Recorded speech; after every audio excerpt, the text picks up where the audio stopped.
Noticias. La propuesta de aplicar cadena perpetua a quienes cometan crímenes de odio es el pretexto que necesita el gobierno para reformar la constitución política, dijo Bonifacio Miranda. Detalles de esta noticia con nuestra periodista desde Control de Estudio, Michelle Polanco Alvarado. Adelante, Michelle, muy buenas tardes. Buenas tardes, Daniela, y buenas tardes a las personas que nos sintonizan a esta hora. En una entrevista con el constitucionalista Bonifacio Miranda, nos explicó que para poder modificar la pena máxima de 30 años en nuestro país a cadena perpetua, es necesario realizar una reforma parcial a la constitución política, y expresa también que para ello el gobierno únicamente requiere de un periodo de 60 días para consultarla una vez que llegue la propuesta hacia la Asamblea Nacional. Al respecto, el constitucionalista nos explica que esta reforma a la Constitución es como abrir una caja de Pandora en donde se podrían realizar otro tipo de reformas. Tendría que reformar la Constitución, porque en la Constitución está establecido que la pena máxima es de 30 años.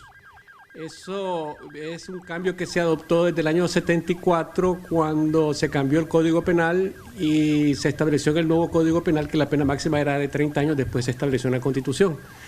Entonces, lo que ha anunciado el gobierno es, a mi juicio, una gran maniobra política, porque está tratando de explotar un sentimiento muy profundo que existe en la población, que es la preocupación por los crímenes y la ola de violencia, sobre todo contra las mujeres y contra los niños.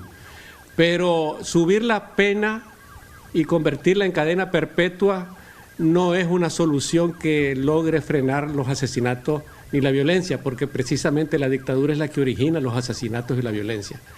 Lo que yo veo es una gran maniobra política para aprovechar el momento de que hay una gran conmoción social por lo que ha ocurrido con estas dos niñas que fueron asesinadas y violadas, para iniciar la reforma constitucional que la dictadura necesita para poder establecer un marco creíble para las elecciones del año 2021. ¿Esto es peligroso que sea bajo las condiciones del presidente Ortega y de todo su séquito que se reforme la Constitución? No, es que la reforma constitucional es algo que ellos pueden hacerlo porque tienen más del 60% de los diputados, pero han encontrado un pretexto bueno para iniciar los cambios que necesitan hacerse para una campaña electoral, y lo están haciendo a partir de la ola de asesinatos, con el pretexto de frenarlo.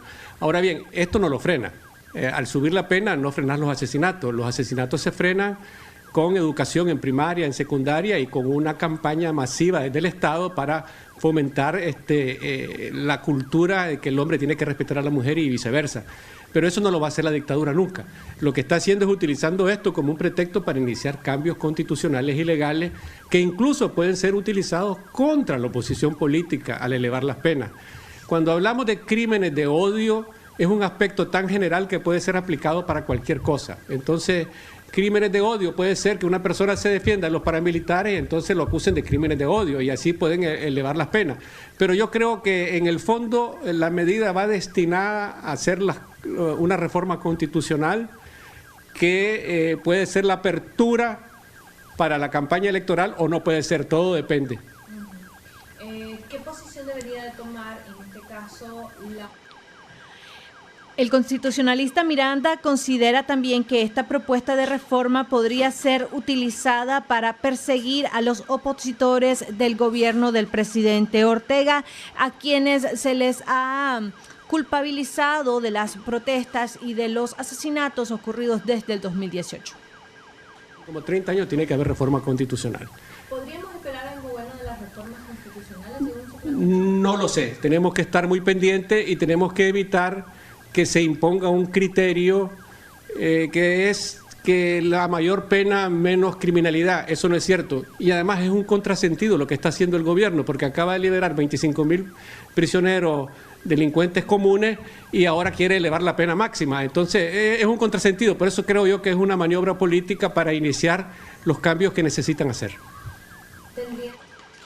Recordemos que la vicepresidente Rosario Murillo anunció este lunes que el presidente Ortega estaría promoviendo la modificación de la pena máxima en nuestro país luego de conocerse el atroz asesinato de 2 niñas de 12 y 10 años el pasado fin de semana en Mulucucú. Detalles en nuestra edición estelar a las 7 de la noche. Yo regreso a la señal a estudio con Jocelyn Medrano.